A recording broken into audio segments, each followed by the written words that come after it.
मेरा नाम बिट्टू मिश्रा है। मैं मधुबनी जिले से हूँ। मेरी जो संस्था है मिथिला जागरूकता अभियान फाउंडेशन, जिसके माध्यम से मैं पिछले 6 सालों से महिला, बच्चों और समाज के उत्थान हेतु लगातार कार्य करती हूँ।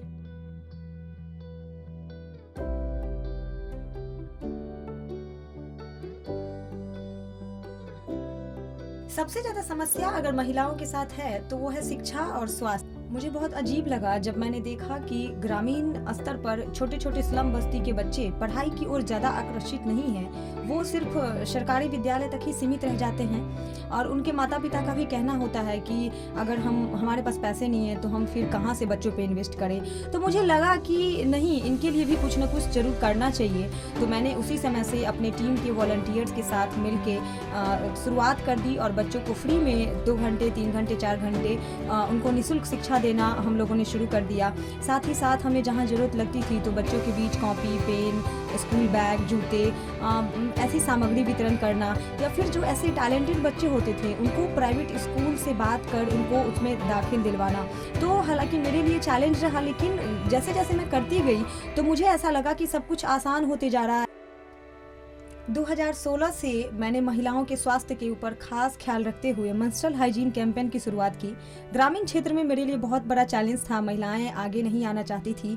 सैनिटरी पैड देखकर ऐसा उनको लगता था कि कौन सी बड़ी चीज़ हम उनको करने के लिए कह रहे हैं। लेकिन जिस तरह से हमने अपना मुहिम को आगे बढ़ाया, महिलाएं आगे आती गईं, लड़कियां भी जागरूक होती गईं और आज खुद महिलाएं, लड़कियां हमारे मुहिम से जुड़कर अपने स्वास्थ्य से संबंधित बातें जानने की कोशिश करती हैं, हमारे मुहिम से भी जुड़ रही हैं और धीरे धीरे हम बदलाव की ओर आगे बढ़ रहे हैं।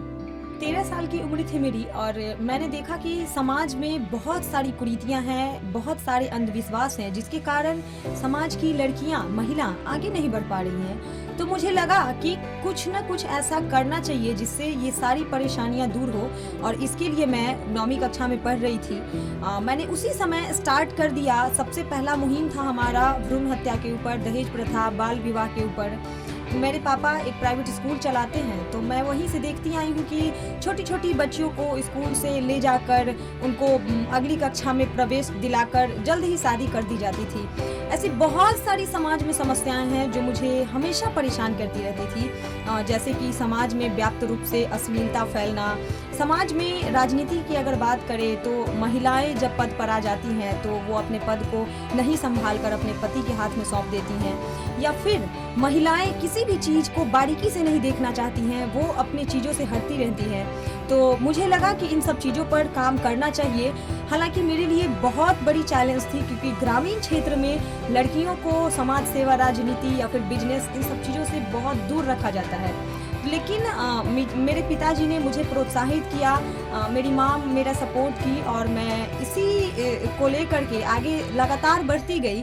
और जो धीरे धीरे जैसे जैसे मैं बढ़ती गई, मेरे साथ अधिक लोग भी बढ़ते गए, समाज के लोग भी जुड़ते गए, और जो भी समाज में समस्याएं थी, दहेज प्रथा, बाल विवाह, भ्रूण हत्या, पर्यावरण सुरक्षा थी, या फिर महिलाओं के स्वास्थ्य को लेकर के समस्या थी, बच्चियों को स्कूल भेजने की बात थी, समाज में से अश्लीलता दूर करने की बात थी, या फिर महिला जो पंचायती राज व्यवस्था में आती थी उनको उनका दायित्व समझाने की बात थी। इन सभी चीजों पर हमने बारीकी से नजर रखी, बारीकी से ध्यान दिया, और हमने अपने अभियान को लगातार तेजी से आगे बढ़ाते हुए महिलाओं को सशक्त, शिक्षित और सुरक्षित बनाने की मुहिम को जारी रखा।